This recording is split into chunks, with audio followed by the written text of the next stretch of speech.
Princess Diana received a top royal title when she married Prince Charles in 1981, but her family had been English aristocrats for centuries, and controversial ones at that. Sarah Churchill, the Duchess of Marlborough, was one of the biggest schemers in the family, but she actually had her own daughter marry into the Spencer line. So while not a Spencer by birth, she still influenced the future generations of Spencers to come. Indeed, she arranged for her daughter Anne to marry Charles Spencer, who was to become the third Earl of Sunderland. The Duchess was also a childhood friend of Queen Anne and became one of her inner circle when she took the throne. She used her position to wield political influence on the Queen's policies and to better the lives of her family members, including her son-in-law. The Duchess was known for being a member of the Liberal Whig Party, and she sought to align the Queen's cabinet with those who shared her views. When the Duchess found her position with the Queen threatened by a rival named Abigail, she stopped at nothing to ruin the woman's reputation. The battle for the Queen's favor was so dramatic that it later inspired the 2018 film The Favourite. Queen Anne, who later frequently clashed with the Duchess on political matters, finally had enough of Sarah and ordered her to leave her palace apartment in 1711. Despite this loss of royal standing, the Duchess still had a tremendous fortune to fall back on. There's another sensational Duchess in the Spencer family tree. Born in 1757, Georgiana Cavendish was the daughter of John Spencer, the first Earl Spencer. While she was still in her teens, she wed William, Duke of Devonshire. She caused quite a stir and was known for wearing elaborate fashions. Georgiana was also known for living a hedonistic life that was shocking for the time, something that she wrote about in the thinly veiled 1778 novel The Sylph. Her wild lifestyle ended up being portrayed on the big screen in the 2008 drama The Duchess. I have heard a rumor. Yes?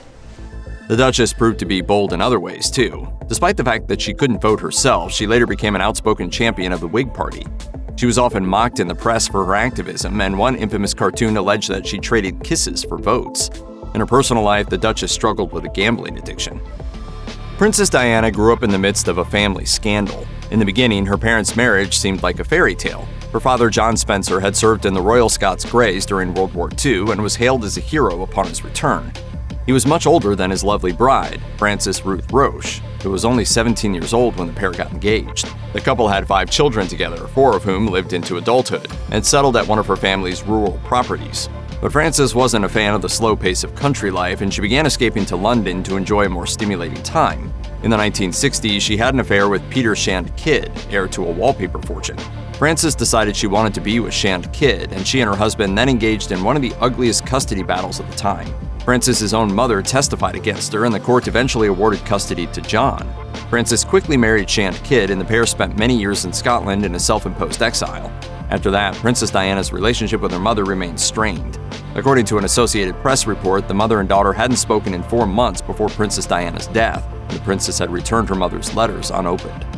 At one time, it seemed possible that the Spencers were going to have a Princess Sarah instead of a Princess Diana. Diana's oldest sibling, Lady Sarah McCorquodale, may officially be a lady, but she also had a wild streak. Notably, she was kicked out of boarding school and once rode a horse into her grandmother's house. Sarah also had a great admirer in Princess Diana, something she used to her advantage growing up. Diana told biographer Andrew Morton, "I idolized my eldest sister, and I used to do all her washing when she came back from school. I packed her suitcase, ran her bath, made her bed, the whole lot." Sarah first met Prince Charles at Royal Ascot, and the pair dated for a short time. But the unusually candid Spencer soon fell afoul of the prince by talking about their relationship to the press. In one instance, she claimed that she had thousands of boyfriends before Prince Charles. Sarah also said, "I'm not in love with him, and I wouldn't marry anyone I didn't love, whether he were the dustman or the King of England." Her candid outburst put an end to her relationship with Prince Charles, but she did introduce her little sister to the heir to the throne in 1977. And in 1980, Prince Charles began dating Sarah's sister Diana with his ex's blessing. And I suppose in love. Of course. Whatever in love means. Yes. Princess Diana's brother Charles, 9th Earl Spencer, had been known to engage in some seriously bad behavior. According to Tatler, he gave his much-despised stepmother, Rain Spencer, the boot from the family estate after the death of his father in 1992.